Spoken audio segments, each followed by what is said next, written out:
We're here today as part of our How to Apply to Graduate School series to talk about how to get in if you don't have a perfect application. I'm Beth White. I'm the Director of Graduate Enrollment in the Jacobs School of Medicine and Biomedical Sciences at the University at Buffalo. And I'm John Panapinto, Senior Associate Dean for Biomedical Education, also in the Jacobs School of Medicine and Biomedical Sciences here at UB. So Dr. Panapinto, first, how would you advise a student to address shortcomings in their GPA? Well, we no longer use a metric-driven approach to admissions. Our institution and many institutions have moved to holistic review, which means we look at the whole student, right? So no one semester's GPA is going to eliminate a student from contention for our programs. But we know that students often do have a rough semester, adapting to graduate school, personal life, things happen, and there's an opportunity for you to address some of those shortcomings in your personal statement to give us an idea of how you've overcome some of those difficulties. Great, okay. Well, what would you say about a student who lacks research experience? So research experience is a really important factor, especially in PhD applications, right?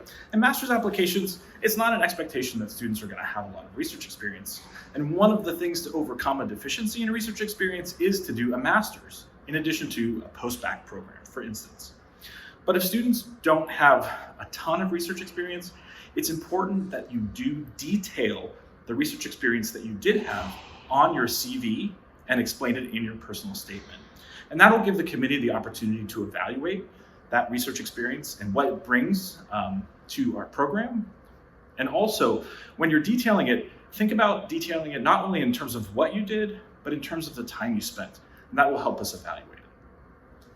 What advice would you offer to a first-generation student who might lack the resources and mentors about the graduate school application process? Yeah, this is a tough call, right? If you know a scientist, you're going to have a lot more interactions and advice than if you don't, right? And if you're listening to this and thinking of applying soon, I'm afraid to say that you may be a little bit late, but it's important to develop relationships with faculty so that you get good faculty letters. It's important to do research experiences. So if you're a sophomore or a freshman or even a junior, there are summer programs that can give you intensive research experiences that can really help boost your application for graduate schools.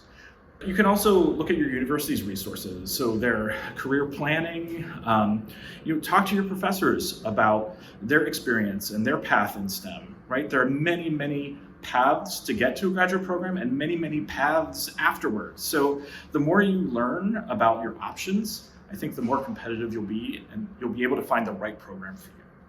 Great, these are great pieces of advice. I hope you've enjoyed learning a little bit more about this and watch our series about how to apply to graduate school. Good luck, everyone.